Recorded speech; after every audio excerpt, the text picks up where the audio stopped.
Oke, baik. Perkenalkan, nama saya Gradiana Sandriani, NIM 2103020089 dari kelas 1C, Program Studi Administrasi Bisnis, Fakultas Ilmu Sosial Politik, Universitas Nusa Cendana Kupang. Video ini saya buat untuk memenuhi UAS mata kuliah pengantar sosiologi. Pada video kali ini, saya akan menjelaskan buku yang berjudul Sosiologi Suatu Pengantar, yang ditulis oleh Suerjono Soekanto dan Budi Sulistiyowati, yang diterbitkan pada tahun 2003, diterbitkan oleh Raja Wali Pers PT Raja Grafindo Persada Depok. Sosiologi merupakan suatu ilmu yang masih muda, walau telah mengalami perkembangan yang cukup lama. Sejak manusia mengenal kebudayaan dan peradaban, masyarakat manusia sebagai proses pergaulan hidup telah menarik perhatian. Timbulnya sosiologi, semua ilmu pengetahuan yang dikenal pada dewasa ini pernah menjadi bagian dari filsafat yang dianggap sebagai induk dari segala ilmu pengetahuan. Filsafat pada masa itu mencakup pula segala usaha pemikiran mengenai masyarakat. Sejarah sosiologi berasal dari ilmu filsafat yang lahir pada saat-saat terakhir perkembangan ilmu pengetahuan. Sosiologi menjadi ilmu yang berdiri sendiri karena meningkatnya perhatian terhadap kesejahteraan masyarakat dan perubahan yang terjadi di masyarakat.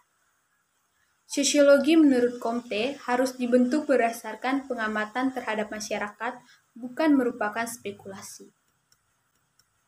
Lanjut pada bagian pembahasan. Yang pertama, pengantar.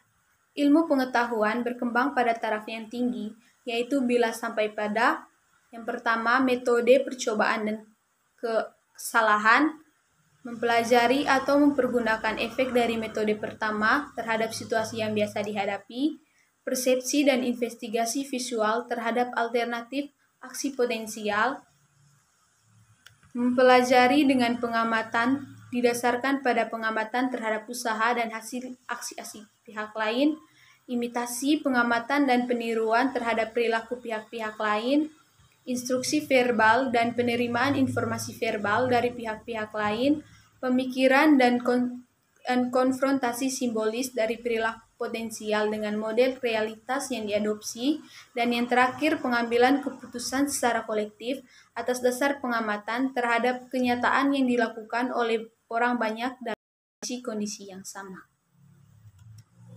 Secara umum, konvensional dikenal adanya 4 kelompok ilmu pengetahuan, yaitu masing-masing ilmu matematika, ilmu pengetahuan alam, ilmu tentang perilaku, dan ilmu pengetahuan kerohanian.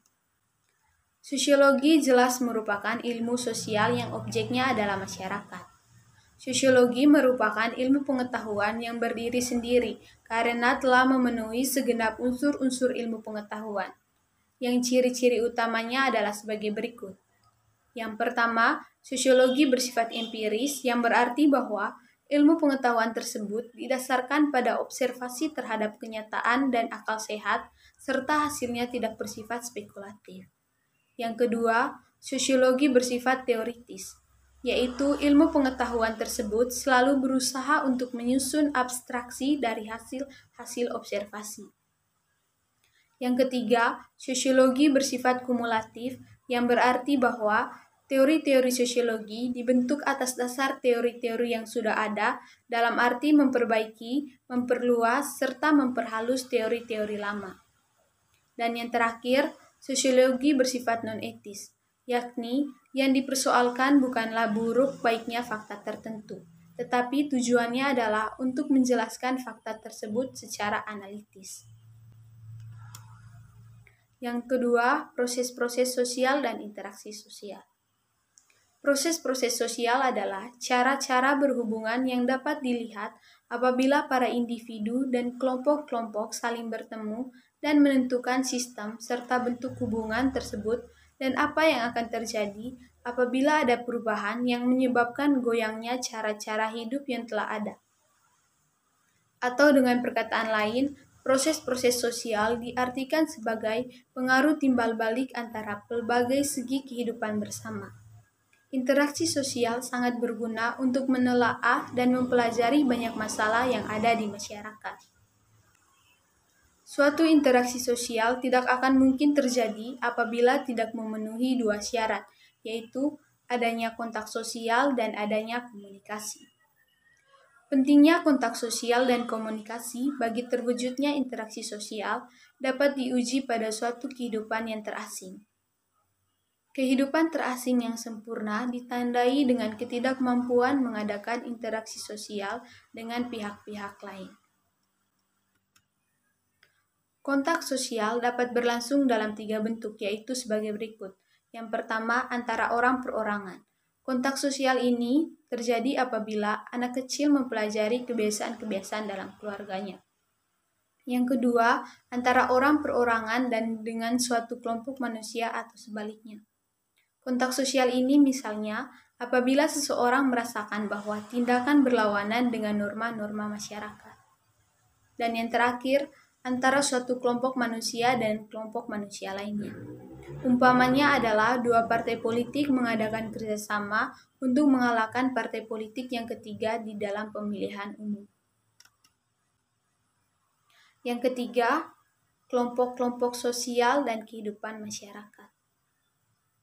Di dalam hubungan antara manusia dengan manusia lain, yang paling penting adalah reaksi yang timbul sebagai akibat dari hubungan. Reaksi tersebutlah yang menyebabkan tindakan seseorang menjadi bertambah luas. Sejak lahir, manusia sudah mempunyai dua hasrat atau keinginan pokok, yaitu yang pertama, keinginan untuk menjadi satu dengan manusia lain di sekelilingnya, yaitu masyarakat, dan yang kedua, keinginan untuk menjadi satu dengan suasana alam di sekelilingnya. Tipe-tipe kelompok sosial dapat diklasifikasikan dari beberapa sudut atau dasar berbagai kriteria, ukuran besar kecilnya jumlah anggota kelompok, bagaimana individu memengaruhi kelompoknya, serta interaksi sosial dalam kelompok tersebut. Ada beberapa jenis kelompok sosial di masyarakat, yaitu in-group dan out-group, kelompok primer dan kelompok sekunder, paguyuban dan patembayan, formal group dan informal group, membership group dan reference group, kelompok okupasional dan volunteer. Kelompok-kelompok sosial yang tidak teratur. Yang pertama, kerumunan. Ukuran utamanya adanya kerumunan adalah kehadiran orang-orang secara fisik. Paling tidak, batas kerumunan adalah sejauh mata dapat melihat dan selama telinga dapat mendengarkannya. Yang kedua, publik. Publik merupakan kelompok yang tidak merupakan kesatuan. Interaksi terjadi secara tidak langsung melalui alat-alat komunikasi seperti pembicaraan pribadi yang berantai-rantai, desas-desus, surat kabar, radio, televisi, film, dan lainnya. Dinamika kelompok sosial. Setiap kelompok sosial pasti mengalami perkembangan serta perubahan. Perubahan dalam setiap kelompok sosial ada yang mengalami perubahan secara lambat, namun ada juga yang mengalami perubahan secara cepat. Lanjut materi yang keempat, kebudayaan dan masyarakat. Dalam kehidupan sehari-hari, orang begitu sering membicarakan soal kebudayaan. Juga dalam kehidupan sehari-hari, orang tak mungkin tidak berurusan dengan hasil-hasil kebudayaan. Kata kebudayaan berasal dari bahasa Sanskerta, yaitu budahaya, yang merupakan bentuk jamak dari kata budi yang berarti budi atau akal.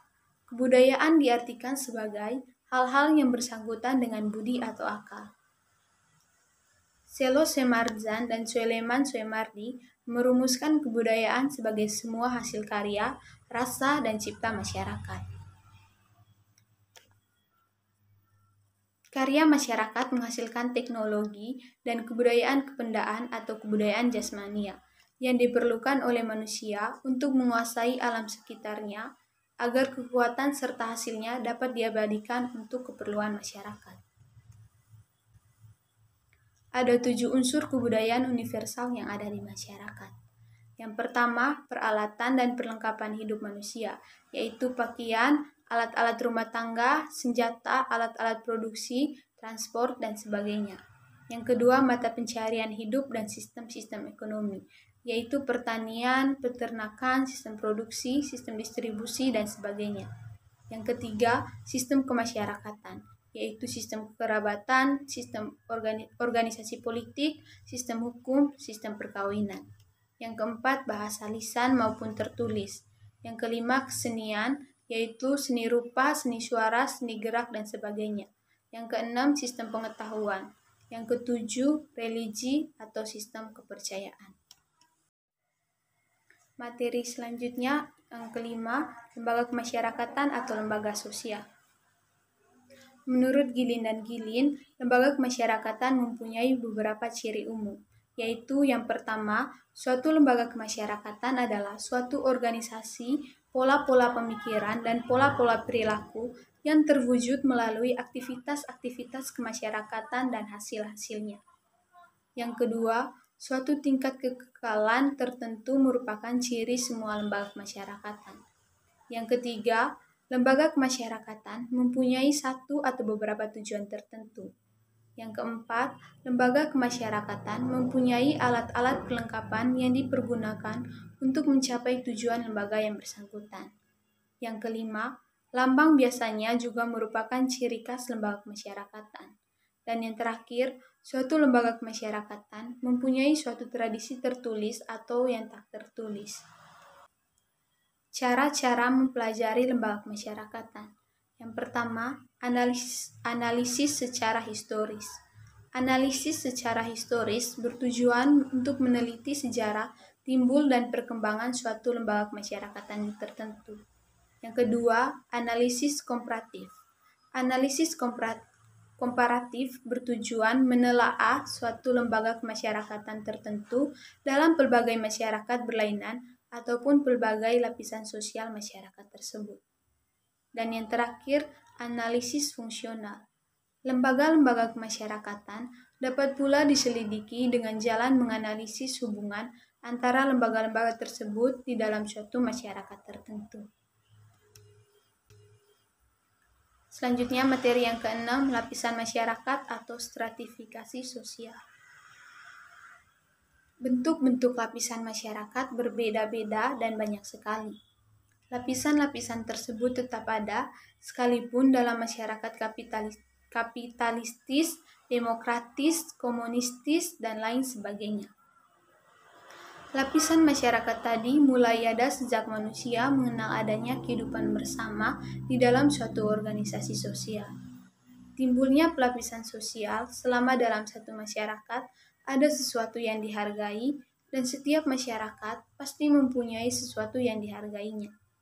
Sesuatu itu akan menjadi bibit yang dapat menumbuhkan adanya sistem lapisan dalam masyarakat itu.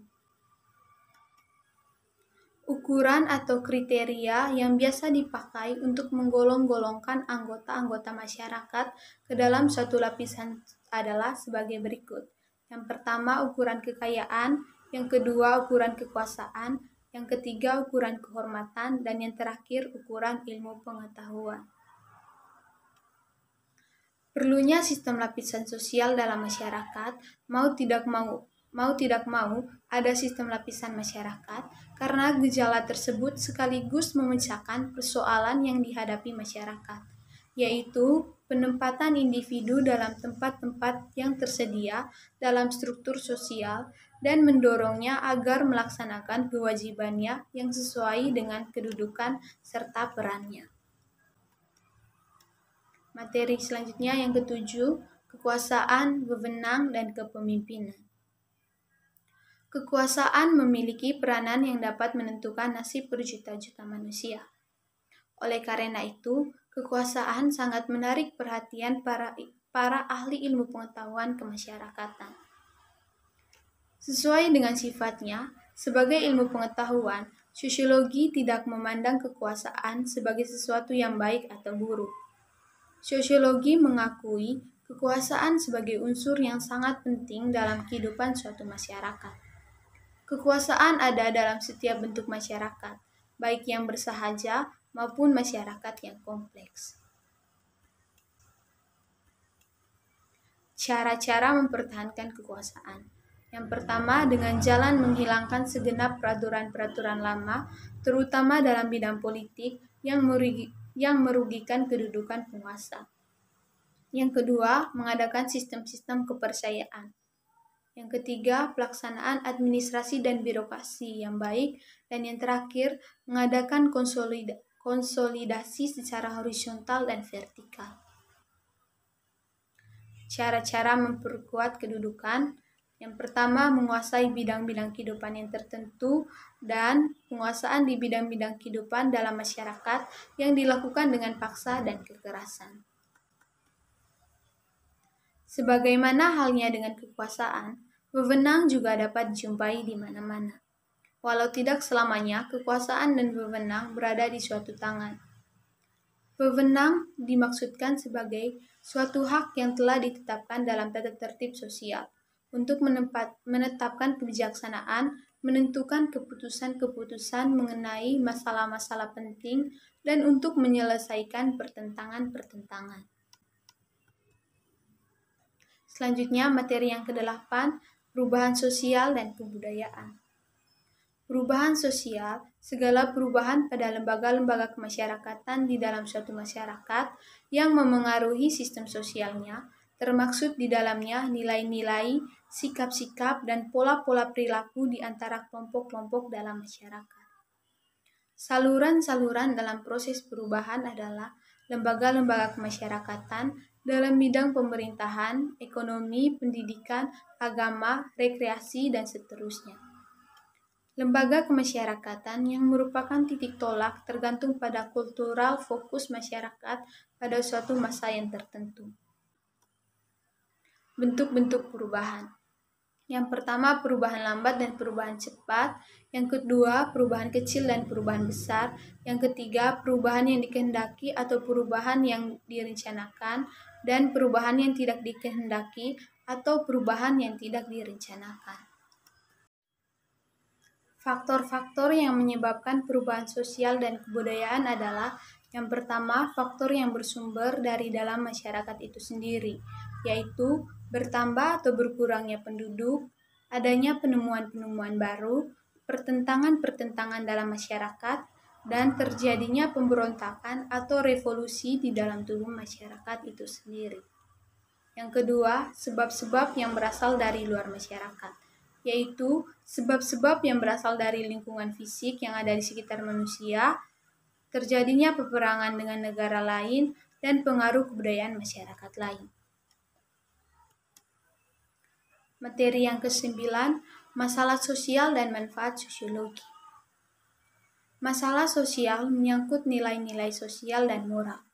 Masalah tersebut merupakan persoalan karena menyangkut tata kelakuan immoral, berlawanan dengan hukum dan bersifat merusak. Oleh sebab itu, masalah-masalah sosial tak akan mungkin ditelaah tanpa mempertimbangkan ukuran-ukuran masyarakat mengenai apa yang dianggap baik dan apa yang dianggap buruk. Sosiologi menyangkut teori yang hanya dalam batas tertentu menyangkut nilai-nilai sosial dan moral yang terpokok adalah aspek ilmiahnya. Ukuran-ukuran sosiologis terhadap masalah sosial. Yang pertama, tidak adanya kesesuaian antara ukuran atau nilai-nilai sosial dengan kenyataan atau tindakan-tindakan sosial.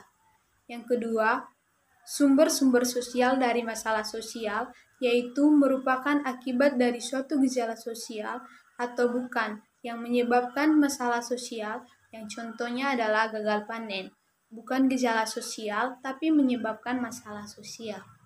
Yang ketiga, pihak-pihak yang menetapkan apakah suatu kepincangan merupakan gejala sosial atau tidak, tergantung dari karakteristik masyarakatnya. Yang keempat, manifest social problems dan latent social problems. Yang kelima, perhatian masyarakat dan masalah sosial. Dan yang terakhir, sistem nilai dan dapatnya suatu masalah sosial diperbaiki. Beberapa masalah sosial yang penting. Yang pertama, kemiskinan. Sebagai suatu keadaan di mana seseorang tidak sanggup memelihara dirinya sendiri sesuai dengan ukuran kehidupan kelompoknya, dan juga tidak mampu memanfaatkan tenaga mental maupun fisiknya dalam kelompok tersebut. Yang kedua, kejahatan. Yang ketiga, disorganisasi keluarga, yaitu suatu perpecahan dalam keluarga sebagai unit, oleh karena anggota-anggota keluarga tersebut gagal memenuhi kewajiban-kewajibannya yang sesuai dengan peranan sosialnya. Yang keempat, masalah generasi muda. Yang kelima, peperangan. Yang keenam, pelanggaran terhadap norma-norma masyarakat. Yang ketujuh, masalah kependudukan. Yang kedelapan, masalah lingkungan. Dan yang terakhir, yaitu kesembilan, birokrasi. Tokoh-tokoh yang memengaruhi perkembangan ilmu sosiologi. Yang pertama yaitu Auguste Comte pada tahun 1798 sampai 1857. Yang kedua yaitu Herbert Spencer pada tahun 1820 sampai 1903. Yang ketiga yaitu Emile Durkheim pada tahun 1858 sampai 1917. Yang keempat yaitu Max Weber pada tahun 1864 sampai 1920. Yang kelima yaitu Charles Horton Coley pada tahun 1864 sampai 1929. Yang keenam Pierre Guillaume Frederick Lepley pada tahun 1806 sampai 1882. Yang ketujuh yaitu Ferdinand Tönnies. Yang kedelapan yaitu Leopold von Wiese pada tahun 1876 sampai 1949. Yang kesembilan yaitu Alfred Vierkant pada tahun 1867 sampai 1958. Yang ke-10 yaitu Lester Frank Ward pada tahun 1841 sampai 1913.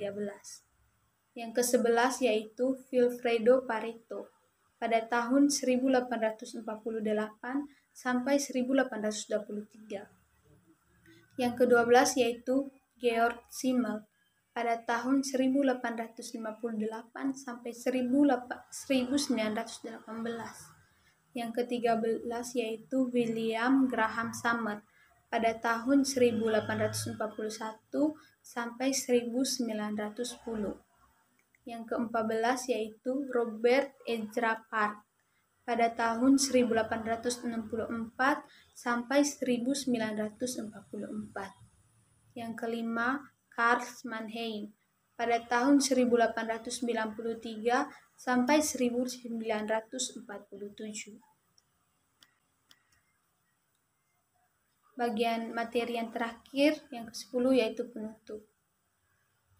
Sosiologi merupakan ilmu yang mempelajari masyarakat. Sebagai bagian dari ilmu pengetahuan dan masyarakat, sosiologi ikut berkembang serta mengalami peristiwa-peristiwa tertentu maupun berbagai masalah kritis. Sosiologi merupakan suatu ilmu yang menelaah dan menganalisis kehidupan bersama manusia serta akibat-akibatnya yang mungkin dilanjutkan dengan suatu proyeksi. Interaksi sosial sebagai suatu lingkup sosiologi berintikan pada komunikasi, sehingga sudah sewajarnya apabila tumbuh pengkhususan dalam wujud sosiologi komunikasi. Suatu tinjauan sosiologis berarti sorotan yang didasarkan pada hubungan antar manusia, hubungan antar kelompok, serta hubungan antar manusia dengan kelompok dalam proses kehidupan bermasyarakat. Di dalam proses interaksi yang melibatkan anak dan remaja, terjadi proses sosialisasi. Sosialisasi bertujuan agar pihak yang dididik atau diajak mematuhi kaidah dan nilai yang berlaku dan dianut oleh masyarakat. Tinjauan sosiologis lebih memusatkan perhatian pada lingkungan, tanpa mengabaikan peranan pribadi yang tidak mustahil mempunyai pengaruh lebih besar. Sekian penjelasan dari saya. Saya berharap agar materi yang saya jelaskan ini bermanfaat bagi kita semua. Sekian dari saya mengucapkan terima kasih.